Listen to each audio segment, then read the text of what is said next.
that we will not stand by idly and not do anything about it. So this is Raise Your Voice, the organizer of this march. Raise Your Voice, you have heard about this organization, which was formed about 4 years ago. And I just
it is a very good and opportune endeavor.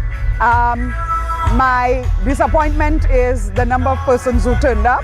I mean, a lot more persons could have showed up to show their support for the march against violence of all kinds, but particularly violence against women and children. I think Raise Your Voice is has taken a very good initiative and first step in that regard. Not only was this march today, but they've been going around various communities within St. Lucia. I think this is the third stop in the process. But I would want to encourage at the next one, at least I see more St. Lucians, more people turn out, and even more men, because we are plagued with violence of many different sorts, but particularly against domestic violence against women and children.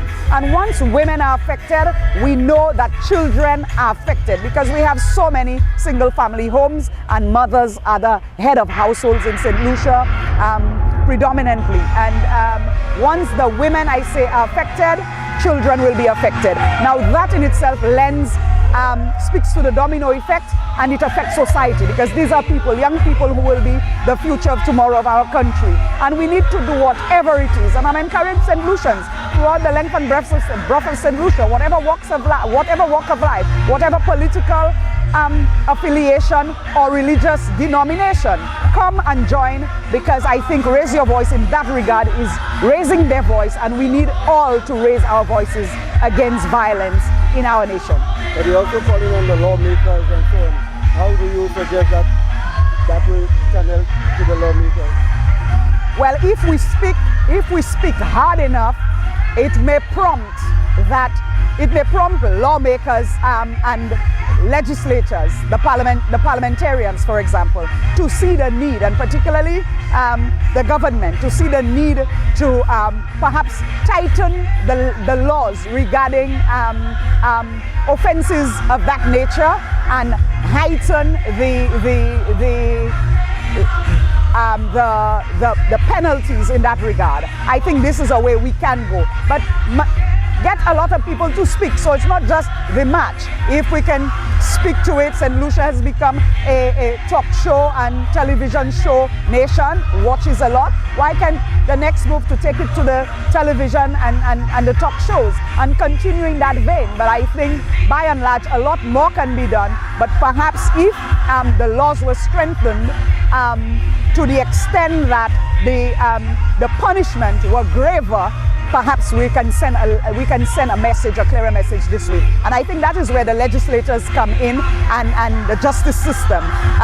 My color is purple, representing asking for a stronger judicial system. And yes, it can happen. The turnout was small, but very enthusiastic.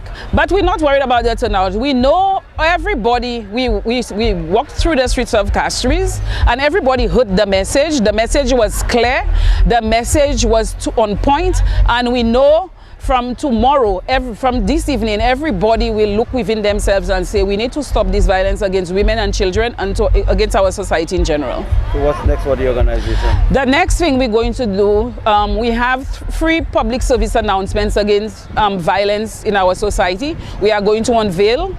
We're doing a supplies, personal care items and supplies drive for and on behalf of special needs children. We raise these funds especially for that.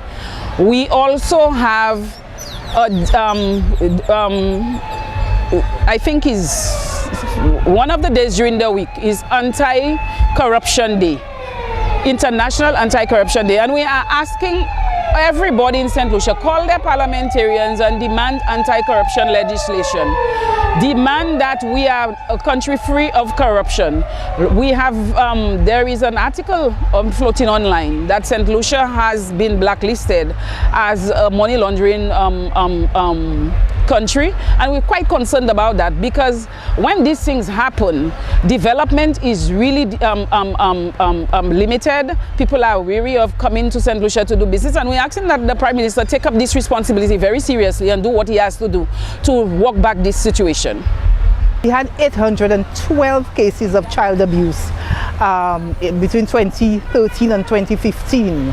Okay, and then for the period 2013, 2014 and 2016, the family court reported a total of 1,039 cases of domestic violence, and the figures for 2015 were not readily available. For the period 2013, the vulnerable persons unit of the Royal St. Lucia Police Force recorded 112 cases of sexual assault and rape and 52 cases of domestic violence. In 2016, the department recorded 250 cases, and out of these cases, 36 of them were domestic violence and 214 of them were sexual assault and rape. For the period 2013 to 2016, the Women's Support Shelter recorded a total of 1,076 domestic violence cases, and there was a marked increase of 435 cases in 2016.